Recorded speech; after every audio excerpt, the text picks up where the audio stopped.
আসসালামু আলাইকুম। আজকের ভিডিওর মূল আলোচনা হজরতে ইব্রাহিম আলাইসাল্লাম ও তারকা পূজারীদের সাথে বিতর্কের ঘটনা। আমাদের চ্যানেলে প্রথম হয়ে থাকলে চ্যানেলটি সাবস্ক্রাইব করে পাশে থাকবেন। মূর্তি পূজারীদের সাথে বিতর্কের পরে তিনি তারকা পূজারী নেতাদের প্রতি তাওহীদের দাওয়াত দেন, কিন্তু তারাও পূজারীদের ন্যায় নিজ নিজ বিশ্বাসে অটল রইল। অবশেষে তার সাথে তাদের নেতাদের তর্কযুদ্ধ আবশ্যিক হয়ে পড়ে।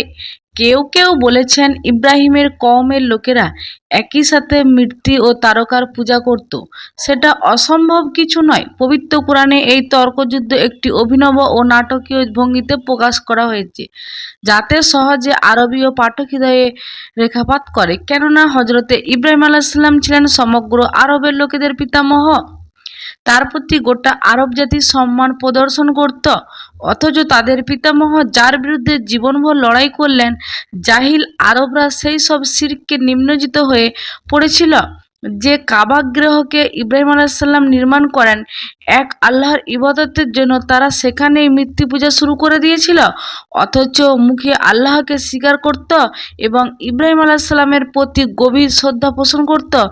আজকের মুসলমানদের জন্য এর মধ্যে শিক্ষণীয় বিষয় রয়েছে, কেননা তারাও মুখে আল্লাহকে স্বীকার করে এবং শেষ নবীর প্রতি গভীর শ্রদ্ধা পোষণ করে, অথচ নিজেরা কবর পূজা ও স্থান পূজার শিরকে লিপ্ত রয়েছে। আল্লাহর বিধানের অবাধ্যতা ও তার পরিবর্তনে নিজেদের মন গড়া বিধানসমূহের আনুগত্য তো রয়েছে। এখানে আমরা কুরআন বর্ণিত ইব্রাহিমের ওপর বিতর্ক যুদ্ধটি পেশ করব। আমি এরূপভাবে ইব্রাহিম আলাইসাল্লামকে নবমণ্ডল ও ভূমণ্ডলের অত্যাশ্চর্য বত্তসমূহ দেখাতে লাগলাম, যাতে সে দৃঢ় বিশ্বাসীদের অন্তর্ভুক্ত হয়ে যায়। অন্তরার যখন রাত্রি অন্ধকার তার উপরে সমাচ্ছন্ন হলো, তখন সে তারকা দেখে বলল যে এটি আমার পালনকর্তা। অতঃপর যখন তা অস্তমিত হলো, তখন বলল আমি অস্তগামীদের ভালোবাসি না। অতঃপর যখন চন্দ্রকে ঝলমল করতে দেখল, তখন সে বলল এটি আমার পালনকর্তা। কিন্তু পরে যখন তা অস্মিত হলো, তখন বলল যদি আমার প্রতিপালক আমাকে পথ প্রদর্শন না করেন, তাহলে অবশ্যই আমি পথভ্রষ্ট সম্প্রদায়ের অন্তর্ভুক্ত হয়ে যাব। অতঃপর যখন উদীয়মান সূর্যকে ডগমগ দেখতে পেল, তখন বলল এটি আমার পালনকর্তা এবং এটিই সবচেয়ে বড়। কিন্তু পরে যখন তা ডুবে গেল, তখন বলল হে আমার সম্প্রদায়, তোমরা যেসব বিষয়কে শরিক করো, আমি ওসব থেকে মুক্ত। আমি আমার চেহারাকে ওই সত্তার দিকে একনিষ্ঠ করছি, যিনি নবমণ্ডল ও ভূমণ্ডল সৃষ্টি করেছেন, এবং আমি অংশীবাদীদের অন্তর্ভুক্ত নয়।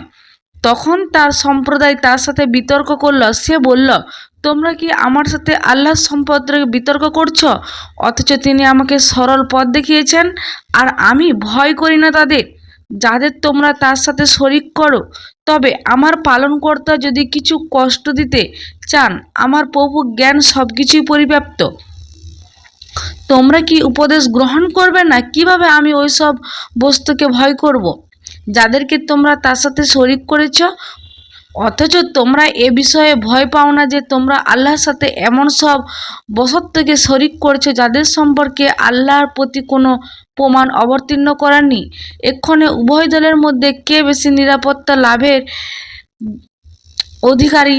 যদি তোমরা জ্ঞানী হয়ে থাকো, যারা ঈমান আনে এবং স্বীয় ঈমানকে শিরকের সাথে মিশ্রিত করে না, তাদের জন্য রয়েছে নিরাপত্তা এবং তারাই হলো সুপথ প্রাপ্ত।